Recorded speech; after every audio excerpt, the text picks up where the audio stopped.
혹시 아파트 관리비 고지서 제대로 뜯어본 적 있으신가요? 솔직히 우리는 맨 아래 합계 금액만 보고 넘기잖아요. 그런데 그렇게 다들 눈 감아준 사이 아파트 통장에는 어마어마한 돈이 쌓입니다. 심지어 그 돈, 주인은 있는데 감시하는 사람은 없다는 거 알고 계셨어요? 여기 그 돈 178억을 노리는 남자가 있습니다. 그런데 이 남자 정체가 좀 남다릅니다. 전직 조폭 보스거든요. 문제는 이 남자, 그 돈을 차지하려고 아파트 일에 손을 대기 시작하면서 자기도 모르게 진심이 되어간다는 겁니다. 그러다 아파트에 감춰진 진짜 비리들을 마주하게 되고 나쁜 놈이 더 나쁜 놈들 뒤통수를 치는 얼떨결에 비리 소탕 작전이 시작되죠. JTBC 토일 드라마로 7월 11일 첫 방송을 시작한 이 드라마. 장기 수선 충당금이라는 낯선 소재를 가져온 것부터 신선한데요.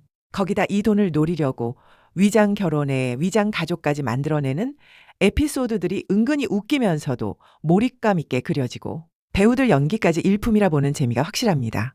지금부터 함께 보실까요? 구독과 좋아요는 영상을 만드는데 큰 힘이 됩니다. 박혜강의 정체는 오아시스파 전직 보스입니다. 지금은 조직을 접고 강남에 무역회사 간판을 걸어놓은 채 돈 냄새 하나는 귀신같이 맞는 추심의 제왕으로 살고 있죠. 돈을 받아내는 방식도 남다릅니다. 신용등급을 확인해서 카드론이며 현금 서비스까지 싹싹 긁어 갚게 만들고 숨겨둔 계좌도 보험도 심지어 조상 땅 보상금까지 찾아냅니다. 뒤지면 다 나온다는 게 해강의 신조인데요. 제대로 안 뒤지고 협박부터 하는 건 아마추어지. 이 한마디가 박해강이라는 인물을 제일 잘 보여주는 대사가 아닐까 싶습니다. 그런데 이런 해강도 함부로 손댈 수 없는 세계가 있었습니다. 바로 검찰총장, 민정수석, 대법관, 언론사, 사장까지 모여있는 권력 카르텔, 원클럽입니다. 이곳의 가입비는 무려 100억. 경찰청장이 이 가입비를 마련하지 못해 쩔쩔매다가 결국 눈을 돌린 곳이 다름 아닌 박해강이었습니다. 쪽쪽 빨아먹어도 찍소리 못하는 놈이라는 말과 함께요. 그렇게 100억을 만들라는 요구가 해강에게 떨어집니다. 문제는 그 다음입니다. 해강이 운영하던 도박장이 통째로 급습당한 겁니다. 실제 운영자는 해강이지만 서류상 대표, 이른바 바지 사장 자리에 있던 건 다름 아닌 큰형님 용만이었습니다. 그러니 이번 급습에서 진짜로 구속된 것도 해강이 아니라 용만 형님이었죠. 그것도 100억을 가져와야 풀어주겠다는 조건이 걸린 채로요. 여기서 잠깐 이 용만 형님과 해강의 관계를 짚고 넘어가야 할 것 같습니다. 사실 해강의 친아버지는 아들을 담보로 잡히면서까지 빚을 내 노름을 했던 사람이었습니다. 용만 형님은 그 아버지가 언제 다시 해강을 찾으러 올까봐 그 차용증을 오랫동안 손에 쥐고 있었다고 하는데요. 그러다 아버지가 세상을 떠났다는 소식을 듣고 용만 형님은 그 차용증을 태워버립니다. 그리고 곧바로 해강에게 이렇게 말합니다. 험한 일 하지 말고 너 하고 싶은 거 하고 살아. 우린 이제 디엔드다. 돌이켜보면 용만 형님은 그냥 해강을 조직에 데리고 있었던 게 아니라 어쩌면 아들까지 담보로 잡혔던 그 친아버지로부터 해강을 지켜준 사람이었는지도 모르겠습니다. 해강이 용만 형님을 친아버지처럼 여기는 이유가 여기 있었던 거죠.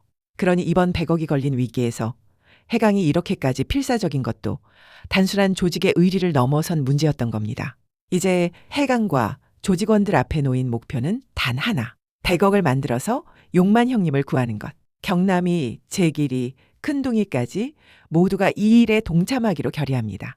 그렇게 시작된 게 바로 결혼식 사기극입니다. 그동안 여기저기 뿌리고 다닌 축의금만 해도 6, 7억은 되는데요. 이번 기회에 그걸 통째로 회수하자는 계획이었습니다. 그런데 결혼식을 하려면 신부가 있어야겠죠. 그렇게 섭외된 가짜 신부 알바가 바로 강아리입니다. 처음엔 강아리도 이 결혼식이 심상치 않다는 걸 눈치챕니다. 로비에 조폭 같은 사람들이 가득한 걸로 봐서 어둠의 세계에 계신 분이 하는 결혼인 것 같았거든요. 하지만 결국 결혼식은 무사히 치러지는데요. 강아리가 받은 건 역할 대행비 500만 원, 거기에 엔딩 뽀뽀값 200만 원까지 알뜰하게 챙긴 뒤 남긴 한마디가 인상적입니다. 제가 법적 종사자로서 한 말씀 드리자면 부디 합법적으로 사세요. 그렇게 위장 결혼으로 챙긴 축의금까지 합쳐서 정산을 해봤지만 아직 65억이 모자랍니다. 남은 미수금은 딱 한 사람, 도마뱀 뿐인데요. 결국 도마뱀을 잡아오게 되고 여기서 이 드라마의 핵심 소재가 처음으로 등장합니다. 도마뱀은 한때 아파트 관리소장이었던 인물로 관리비에 손을 대다 40억이나 되는 돈을 횡령하고 도망 다니던 신세였습니다. 그 사실을 실토하면서 도마뱀이 던진 한마디가 해강의 눈빛을 완전히 바꿔놓습니다. 우리 아파트 겨우 1200세대야. 여기는 9800세대. 거의 10,000세대 되는데 그럼 얼마나 해먹을 수 있겠어? 이 아파트에서 100억을 해먹을 수 있다고. 도마뱀의 제안은 여기서 한 발 더 나아갑니다. 아파트 관리비에 접근할 수 있는 사람이 딱 2사람. 관리소장이랑 회장. 마침 박해강이 사는 아파트에도 동대표 선거 공고가 붙어 있었다는 겁니다. 박 사장 아파트, 지금 동대표 선거 공고 붙어 있더라. 일단 동대표가 되고 회장이 되면 된다고. 반신반의하던 조직원들은 직접 관리사무소에 전화를 걸어 확인해 보기로 합니다. 장충금, 그러니까 장기수선 충당금이 얼마나 있냐는 질문에 돌아온 답변은 178억 5,742만 원 있다는 거였습니다. 예상을 훌쩍 뛰어넘는 액수를 확인한 순간 박해강의 결심은 곧바로 섭니다. 우리 이거 진짜 진행하자. 178억 5,742만 원. 우리가 지금부터 접수한다. 우리가 가진 돈을 합하면 213억 5,742만 원. 그 돈이면 용만 형님도 구하고 경남이 제길이 큰둥이 소박한 꿈도 이루어질 수 있다. 반드시 성공한다. 문제는 방법입니다. 도마뱀이 말한 절차는 이렇습니다. 지금 여기서 동대표를 뽑고 있고 동대표가 되면 자동적으로 회장 선거에 나갈 수가 있어.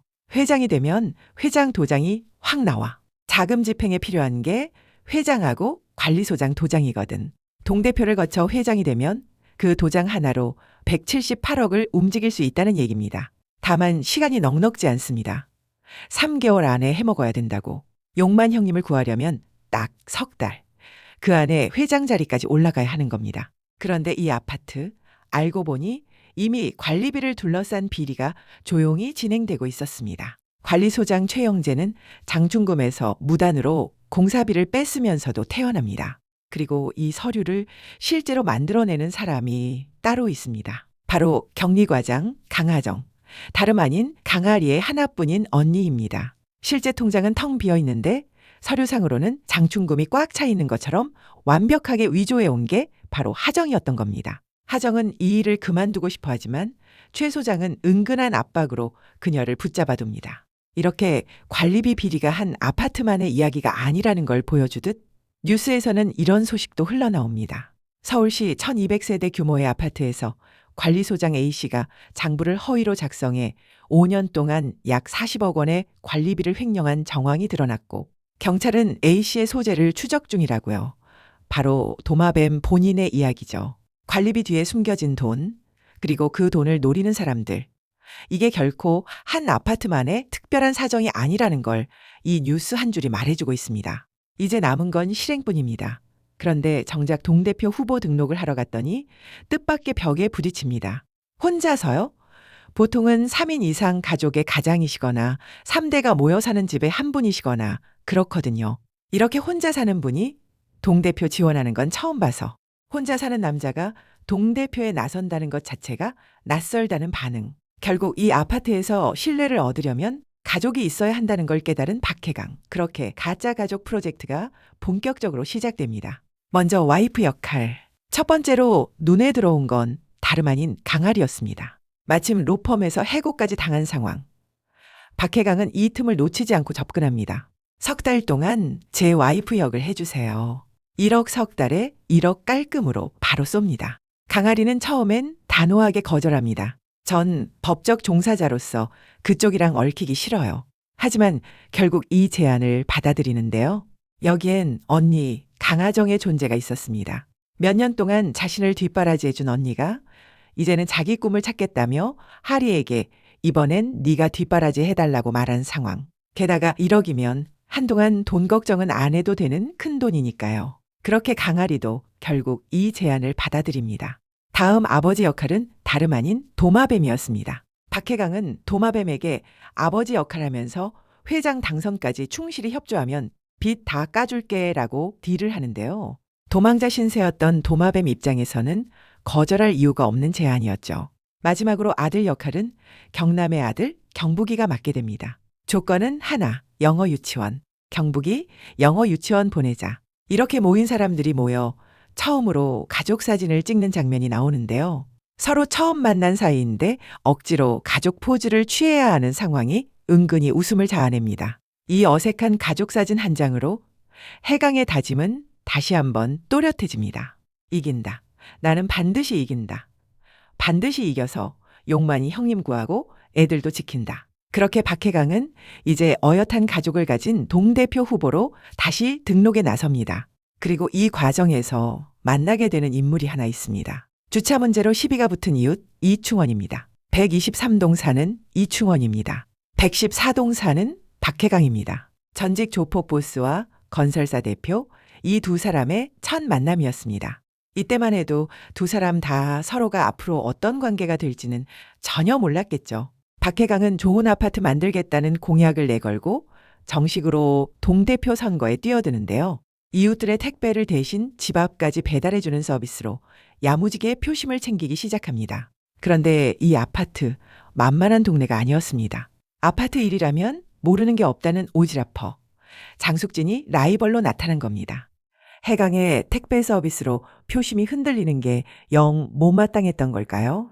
얼마 지나지 않아 택배 대행 서비스를 당장 중단해야 한다는 글이 올라오는데요. 정황상 이 글을 올린 것도 장숙진으로 보입니다. 이걸 본 강아리 어이없다는 듯 한마디 던집니다. 동대표 이딴 게 뭐라고.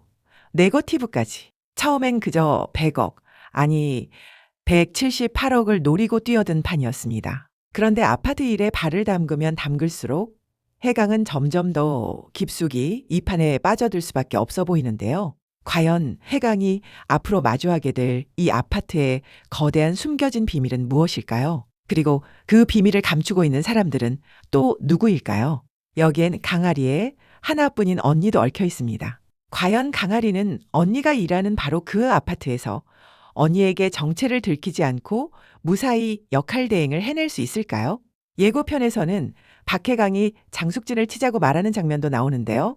박해강은 이 만만치 않은 라이벌 장숙진을 어떻게 넘어서고 동대표 자리에 오르게 될까요? 그런데 박해강이 동대표가 되는 걸 마음에 들어하지 않는 사람이 하나 더 있습니다. 바로 건설사 대표 이충원입니다. 사실 경찰청장에게 100억 가입비를 요구한 것도 다름 아닌 이충원이었죠. 따지고 보면 해강이 이 모든 고생을 하게 된 것도 결국 이충원 때문인 셈인데요.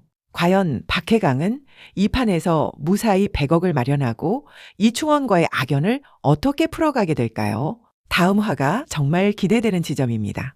본방으로 함께하고 리뷰로 돌아올게요. 구독과 좋아요는 영상을 만드는 데 큰 힘이 됩니다. 영화와 드라마를 잇는 무비있다였습니다.